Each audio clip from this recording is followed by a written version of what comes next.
আজকে আমি এই সবজি শাক রান্না করে দেখাবো। আপনারা চেনেন কিনা আমি জানি না, কিন্তু শাকটা কিন্তু খুব খেতে সুন্দর হয়।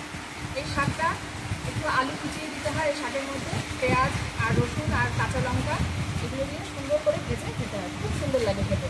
তো আমার শাশুড়ি মা এই শাকটা কুচিয়ে দিচ্ছে, দেখুন খুব মিহি করে শাকটা কুচাতে হয়, যত মিহি হবে তত টেস্টি হবে খেতে। ঠিক আছে, আপনারা দেখতে থাকুন এরপরে শাকটা রান্না করছি কীভাবে। মিহি করে কুচাতে হবে সেটাও বলে দিলাম।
শাকটা কুচানো হয়ে গেছে, খুব সুন্দর মিহি করে শাকটা কুচানো হয়েছে।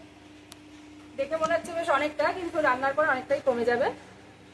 চলুন এরপরে রান্নায় ফিরে আসি। এবার কড়াইতে তেল দিয়ে শাকটা রান্না শুরু করব। প্রথমে সর্ষের তেল দিয়ে দিলেন,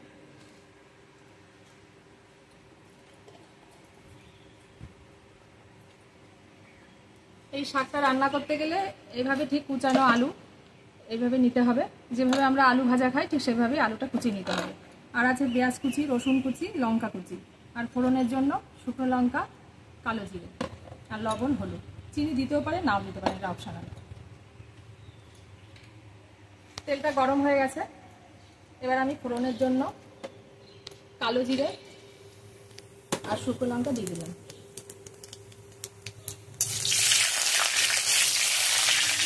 এবার আলুটা দিয়ে আলুটা ভালোভাবে ভেজে নেব।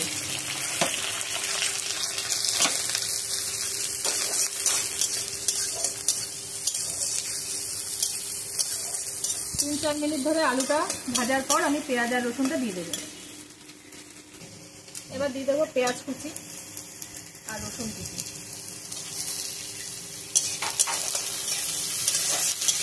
পেঁয়াজ আর রসুনটা লাল লাল করে ভাজা করে নেব।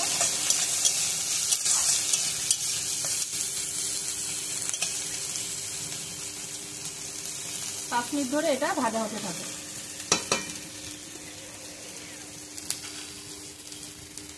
এটা একটু ঢেকে দেবো।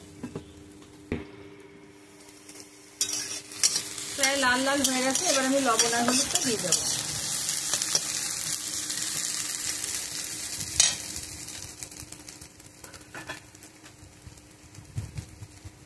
দিয়ে দিলাম অল্প পরিমাণে লবণ।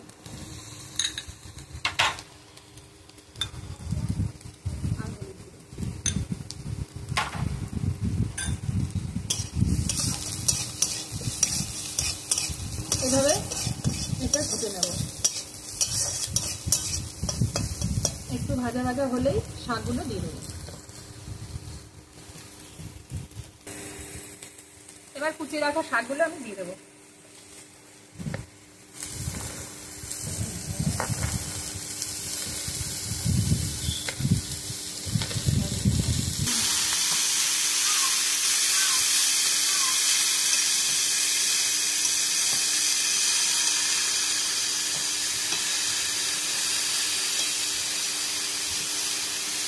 এই শাকটা খেতে খুব সুন্দর লাগে। এই শাকটাতে বড়ি দিলে আরও বেশি ভালো লাগে, কিন্তু আজকে আমি বড়ি দিলাম না, তবে এমনিতেও ভালো লাগবে। দিয়ে দিলাম লঙ্কা কুচি।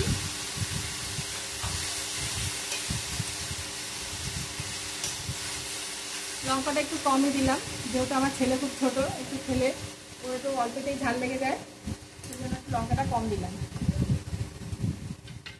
আমার হয়ে গেছে, দেখুন শাকটা কত কমে গেছে, কতটা ছিল আর কতটা হয়ে গেছে।